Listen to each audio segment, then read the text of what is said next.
Okay, so I'm back out in the shop today, working on the Velo again, and I wanted to give you an update on the wheel. I took it to a bike shop and they told me they didn't have the right kind of adapters or whatever to put it in a truing stand.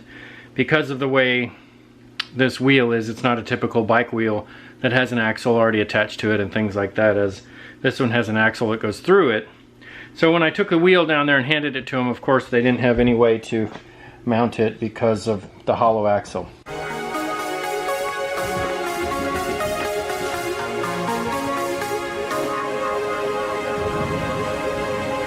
So he kind of spun it on his fingers and told me, he said, well, you've done a really good job so far. He said, you're just down to the patience part, and you can probably just take a little bit more time. And I told him that I, just put a couple of sticks on a clamp on the table, and that seemed to work pretty well. So he said, yep, now you're just down to the patience part of it, because wheel building really is kind of an art. So I spent another hour on it or so the other day, and this is where I've come to now. So I used this piece of wood here to kind of go across, because what I needed to get out was I needed to make it round, and one side had a little bump in it. So this is where I've gotten it to now, and it's just ever so slightly out of round. As best I can tell, just a tiny bit. But at the same time, it also looks like it's still straight. The bump pretty much is taken out of it. I don't think at this point this is something I will notice. So I'm gonna go with that, and I think that's gonna be good enough. Okay, so I got it back on the Velo, and I'll show you just an idea of how it rolls sitting on the table.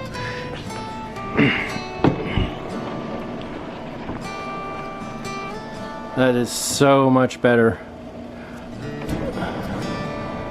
Actually,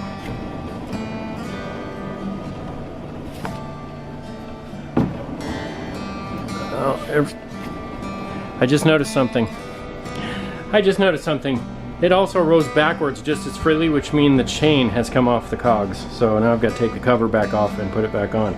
So the cover, just 3 little bolts, but I've got to take that off, pull it off, make sure the chain's on the cog again, because it's on up front. So yeah, it's come off in the back, which of course you can't see unless you take the cover off, so I have to do that now. Good thing I showed you guys that.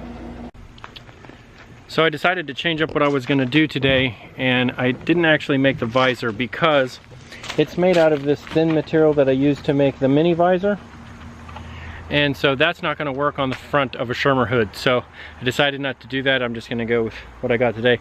What this ride really is about is to test the rear wheel and see how it feels now. I think I got it a lot closer to true, and hopefully it won't be so bumpy. Here we go. Okay, I'm on a very smooth stretch of road back here in the country. Taking that tiny little bump out of the back wheel makes a huge difference. So I'm glad I took the time to actually smooth it out. I can tell on this smooth road, it does make a difference. The Velo it still bounces around because, I mean, it's on tires and floating on air, if you will, but it's not nearly so bouncy. The back end is not bouncing around and moving like it was before, and I don't have that harmonic bouncing that just creates funny noises all through the Velo as it starts to vibrate at different frequencies. So I'm glad the guy told me just to take a little bit more time with it and be patient. Looks like it's worked out.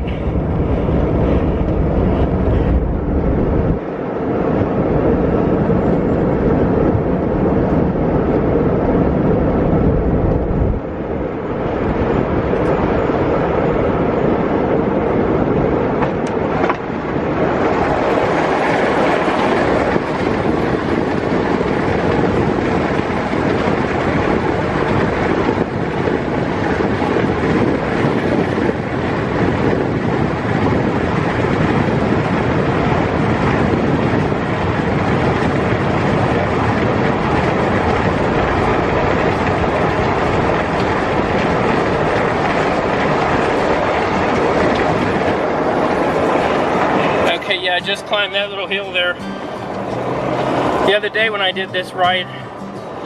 Climbing these little hills with that bumping going on the back wheel. Kept feeling like it was losing traction just a tiny bit. That was a much better climb. Okay, so I'd say that was a success. Took the time to really balance out the wheel there, and what a difference it made in that ride. So there you go. You're gonna get a midweek update that you don't normally get. For now, I think I'm gonna go in there one more time.